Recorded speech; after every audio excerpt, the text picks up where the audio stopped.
Iowa running back Kaleb Johnson is one of the top prospects in the 2025 NFL Draft. Kaleb Johnson is one of the top running backs in a historically stacked running back draft class. He's currently sitting at my RB4 for the draft and a mid-second round grade. This is a guy that's one of the most smart and patient runners I've ever evaluated. He's so great at reading the defense and manipulating second-level defenders. He's got such great feet and ankle mobility. He can turn on a dime and not lose any momentum. He's got elite vision, right up there with Ashton Jeanty for the best in his class. He's a guy that's really thrived in his own running scheme. He's able to read those cutback lanes so well, and he can be patient and have great vision without being indecisive. He doesn't get frozen and paralysis by analysis. He can pick a lane and commit to it. He's got great contact balance. I think he's a little bit of a limited athlete. He has some lack of explosiveness and some long speed concerns, but I think he's still probably a 4 or 5-ish level athlete. I don't think it's enough to really hinder him as a prospect too much. Just maybe something that would keep him out of being like a first round back, maybe like an Ashton Jeanty or a Travion Henderson on my board.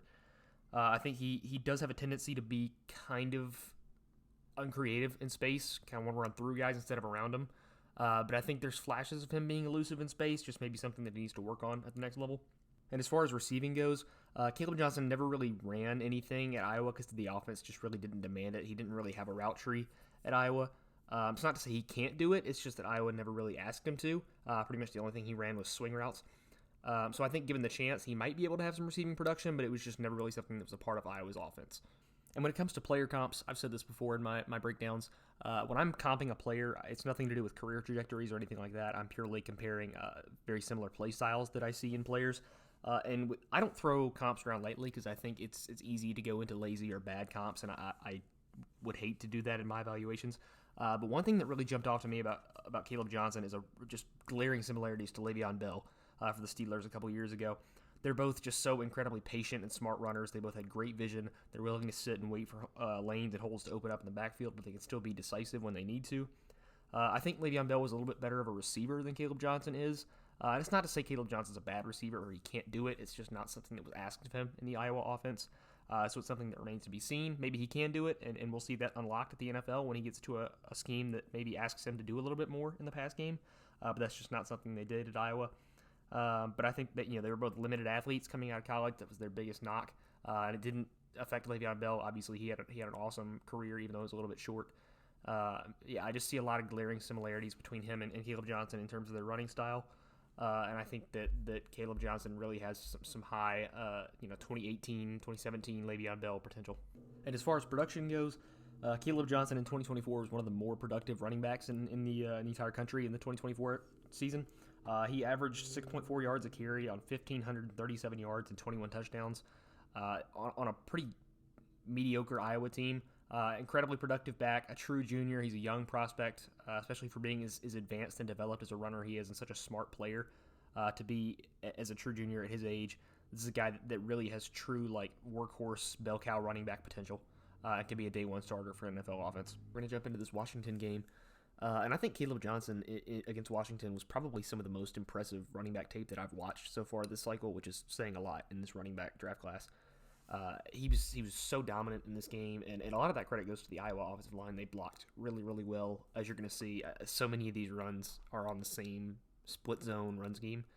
And it's just a clear, massive advantage to Iowa for their offensive line, just better athletes. But jumping into this first play, you're going to have the first of many split zones. That's going to be a pretty common theme in this cut up. And you're going to see just the first play, even, you're going to see this manipulation ability in such a smart runner that Kaleb Johnson is what I was talking about. Read this linebacker right here. So for split zone, it's just going to be inside zone with this tight end blocking the backside. That's really the only difference. And his main read is obviously this gap right here. Like I said, blocked super well. It's a massive gap. And he's going to have a bounce back right here and a cut back right here. I should probably draw that for you. This is the main read. This is the bounce. This is the cutback. But it's blocked so well, he doesn't need any of those. He's just going to hit the main read. But watch his footwork. And when I talk about the flexible ankles, it's like he can go 60 to 0 and hit the e-brake so fast and redirect himself without losing any momentum. But watch this first step. So this linebacker's reading him. When he puts that one false step to the left and gets the linebacker in the wrong gap, and then he can kind of, like I said, e-brake and switch immediately to his original read and bounce up into there. Look at a contact bounce stay up through all those Washington bodies. But the ability to manipulate those second-level defenders and create holes for himself that might not be there if you weren't as smart of a runner as Kaleb Johnson is just it's really special. It's something that I haven't seen in a while in a running back prospect, and it just shows just how developed of a player he is and how smart of a guy he is. And here on this next play, you're going to see toss, which is another concept that Iowa had a lot of success with in this game. They can kind of run however they wanted, but they're a pretty dominant zone run teams. They ran that in a lot of pinball toss plays. And here, Kaleb Johnson, another thing he excels at is just the ability to read cutback lanes on any run, but especially toss. A lot of guys, you really don't see them read the inside lanes on toss. So when you see him take that pitch, most guys they're ready to get to the sideline and get up. That's their goal most of the time. But Kaleb Johnson does just such a good job of slow playing this and reading his cutback lanes that are right here and right here. He just the patience and the vision are so impressive with him. And probably the thing more impressive than that is he does it without being indecisive. Because you watch a guy typically they get the patient label, and they're so indecisive, they're so patient that they let holes close up before they can just get north into them. But Kaleb Johnson doesn't have that problem. He's got the unique feel to read holes and be patient and read and have good vision without being too indecisive and missing out on potential opportunities. So like you're going to see here, there's that ankle flexibility I'm talking about. For him to be able to plant his foot in the ground after originally almost 180 degrees, or 90 degrees, I should say, where he was originally going straight to the sideline and immediately hit this cutback lane right here, and then do it again and plant when he reads this linebacker here and sets up his blockers and hits that hole and gets to the second level. It's just such a unique trait that you really don't see in a lot of running backs, especially at the collegiate level. And right here, you're going to see one of the two receiving highlights on this cut up right here, which is pretty rare for Kaleb Johnson because, like I highlighted in the intro, it's just not something that was really a part of Iowa's offense. It was not something he was asked to do. But it's not to say he never caught any passes. It's just his route tree pretty much only consisted of flat routes. And in plays like this, where they're going to leak him out after a play action right here, he's just going to dip right behind this tackle and head out into the flat. And you're going to see it's not really anything super contested. It's pretty wide open. Does a good job leaking right there. And when I bring up his limited athleticism, I just want to point this out right here. I don't want to paint him as some guy that's flat out slow. He's going to run in the 4.5s. I would bet a lot of money on. It's just maybe not a guy that's quite as twitchy as maybe a Henderson or a Hampton in this class, or just a flat out burner on the long speed. He's a guy that's going to get tracked down, but he's got enough short area quickness to make it work. It's not like it's a massive hindrance to his game. It's just something that may not be elite level. And here you're going to see another crack toss concept. Again, like I said, Iowa, that was something they really leaned on in this game. And you're going to see that manipulation ability. This is probably one of the more impressive examples of that trait that I was talking about. It's going to be 42 again right here, actually. You'll see him take this toss, and his eyes are already up. And he's reading this guy right here because he knows he's got his cutback lane right here, his actual lane right here that he wants to get to. And he's gonna manipulate 42. He's staring at him the whole time. He's gonna give him this false step inside, and you see. I'll rewind it. It's kind of hard to see, but if you pay attention to him, he's looking directly at this gap because he wants 42 to go here. So he sets up his blockers, hits that one false step, gets 42 to commit the other way, and then books it out to his original run lane.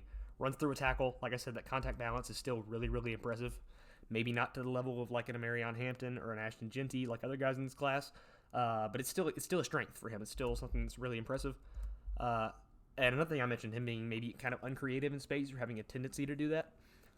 Again, it's not to say he can't do it. He's a guy that's shown flashes here and there to be elusive. It's just not something that he makes a major part of his game. He tends to kind of run through people instead of around him, which is not the worst thing in the world. But you'll see, like on this play, he has flashes of elusiveness. He's getting around guys in the open field, and this is one of the most impressive reps from a running back that I've seen in this cycle. Just the ability to manipulate linebackers at the second level and not lose any speed or momentum when you're changing directions to set up run lanes. It's a really impressive trait. This play is another, probably the prime example on this whole cut up of that ability to be smart and have vision and be patient but not be indecisive, because that's the thing that kills a lot of runners. And this is such an impressive rep to be able to pull the trigger on a cutback like this so quickly like he does. So it's going to be, like I said at the beginning, again, a lot of split zone. This is another split zone rep. You see that tight end coming down on that sift block to get this backside guy. And right as Kaleb's taking this handoff right here, you see his eyes are already turning away from his original gap because he sees guys floating to the side. He knows it's not going to be there. So he's reading. I assume he's already read his bounce. Again, I have the tight angle, not the wide angle, so I can't quite see out there. But he's already processed out here. He's already processed his main gap. He's already moved guys over here with his eyes. And before even taking the ball from Cade McNamara here, he's already decided he's going to hit this cutback lane right here. And for a guy to be able, especially like I said, at the collegiate level, for a guy who's not that old, he's a young prospect, to be able to process that quickly and make those decisions on the fly, and be able to process, like I said, before the play is really even started, is such a rare trait to see in guys, and just to see him get north and get uphill so quickly on those cutbacks, and get in space and be elusive. Even though it's not a main part of his game, he can do it when he needs to. Get at the second level. He's a good matchup for second level defenders. He's got some size to him. And just that decisiveness is really impressive and rare to see among guys his age. And here, jumping into the Ohio State game, which is a little bit quieter for him, and people, again, they might use that as kind of like people use the Penn State game for Ashton Jeanty, where, when he plays a good team, he can't run. I don't think that's necessarily an indictment on his level as a runner. It's just when you play a team like a Penn State, like an Ohio State, that are so immensely talented, especially in their front seven and their depth, these offensive lines just get overwhelmed. A running back like we've seen with Saquon Barkley in the NFL recently, they're only as good as their offensive line, no matter how good of a prospect they are. So when you get completely dominated up front, that's going to reflect on the stat sheet, regardless of if a running back had a good or a bad game. That's why watching the tape is so important. And I think that was reflected in Ohio State here. He didn't have a bad game statistically. It just was not up to the level of some of his other games. But I think Kaleb Johnson did the most that he could with how his offensive line fared in this game. And this, you're not going to see that on this rep, I will say. This is probably the best blocked play of this whole cut-up. Kaleb Johnson didn't have to read anything. This gap was massive. And you're going to see just a little outside zone. They do a great job blocking everybody out. He reads that cutback immediately.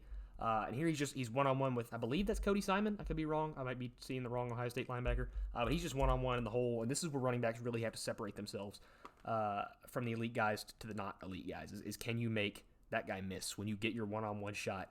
Can you make it happen in the phone booth? And here, Kaleb Johnson, like I said, not the most elusive guy in the world, but he does a really good job of sidestepping contact.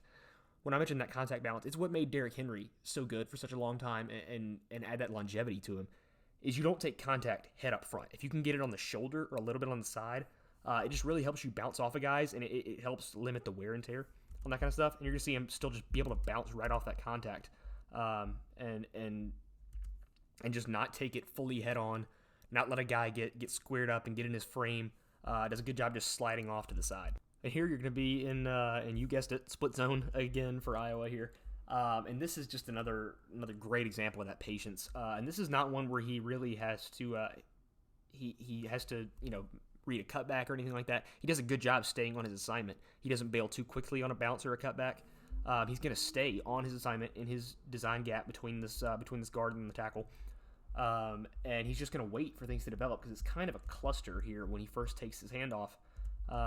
This is a mess right here, but he can see, because of that patience, he sees that lane developing. He can wait and chop his feet a little bit. He can get skinny in the gap and get right around there. Again, contact balance to run through arm tackles. Just the ability to sit and let things develop and not bail too quickly. It's just such a rare trait to find that balance between indecisiveness and patience. And Kaleb Johnson just has that it factor, the thing you can't really coach. And then again, one-on-one with the safety, hits him with the stiff arm. He's able to win those one-on-ones when he has to. He can get creative in open space. It's just a guy that's really well-rounded. All right, jumping into this Nebraska game, which again, it was one of his, probably his quietest of the whole season. But again, I think that was an issue more of Iowa just losing the battle up front rather than any indictment of Kaleb Johnson's play on the ground. I think he did the best he could with how his offensive front fared. And right here, you're going to have just some typical outside zone instead of outside zone split. Iowa's getting really wild right here. And this is another just great example of him manipulating these linebackers. This is a pretty good linebacking core for Nebraska. These guys were productive. They were solid. And this Mike linebacker right here, number 5, Caleb's going to do just a great job of manipulating him running outside zone.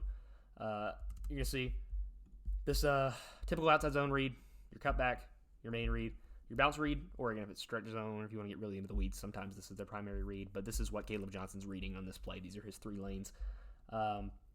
And just watch what he does with number 5 here. He's looking in the whole play.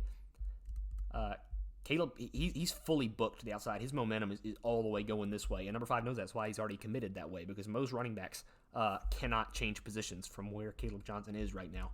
After you see him hit that E-break I was talking about earlier, this guy goes from 60 to 0 like it's nothing. He can just fully slam on the brakes and change directions. Look at that jump cut back into his cutback lane. I don't get rid of these lines here. And he just hits the burners on the sideline, runs through an arm tackle. The ability to, if he gets hit in a high-level zone scheme in the NFL, a guy with true workhorse potential like this, and to come into the NFL as already such a smart and developed runner on the ability to read zone schemes, this guy could be such a highly productive running back as a rookie, and a guy that could take over an RB1 role immediately in the NFL. All right, and I think on this whole cut up, this is probably I saved the best for last. So for anybody that made it to this whole video, you're gonna be rewarded with probably Kaleb Johnson's best play or best highlight reel of the entire 2024 season. This is kind of his magnum opus right here, and it's gonna be on a really basic play. Like I said, when the few times they did throw it to him, any receiving game he had, it was just swings, just screens, running back leaks, regular swing routes, basically nothing real or translatable. You're going to see him swing out here a little bit, catch that ball, got some blocks setting up on the offensive line. Again, it's a small kind of subtle trait, but he does a really good job helping his offensive line set up blocks, get into positions to make their lives easier. And that's something that's going to really translate to the next level as well. If you're going to get him here, 1, 2, 3, 4, 5 tackles, 5 defenders right here, all on the ground already. I don't understand what happened on this rep. Obviously, the contact balance is unbelievable. But this is also some of the most pathetic tackling of all time from Nebraska here. Guys were just sliding off of him. It's like he was covered in butter. Hits the sideline, makes another guy miss. There's that rare elusiveness you can find. And here's the long speed concerns I'm going to find. Is this I can't tell, 46, I believe that number is, or 48. That's a linebacker. And that's somebody that should not be gaining ground on Kaleb Johnson in a breakaway run. And again, take into account the guys he's going to be playing against the next level. Much more athletic than this Nebraska linebacker right here. And he doesn't end up catching him because he's got a good blocker right here. But I need that long speed to be a little bit more home run worthy for me to feel comfortable with it going into the next level. And that's why I have him a tiny bit lower on my running back board than some people. But I think he's still an unbelievable prospect and a guy that's going to be able to come into a starting role really early in the NFL and be really productive. All right, and that's going to do it for all the Kaleb Johnson film we're going to break down today.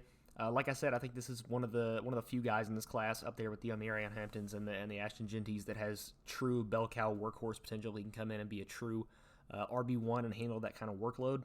This is a guy that can handle a 300 carry season, and that's not something you see a lot of nowadays. It's part of what makes this running back class so special.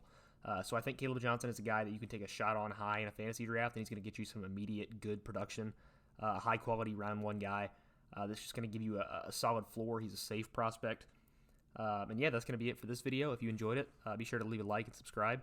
And be sure to comment too. I love to debate or always talk draft in the comments. Be sure to leave anything you maybe disagreed with me on. I'd love to debate it. And if you want to see any more of my scouting work personally, follow me at Iron City Film on Twitter or X, and I will catch you guys in the next one.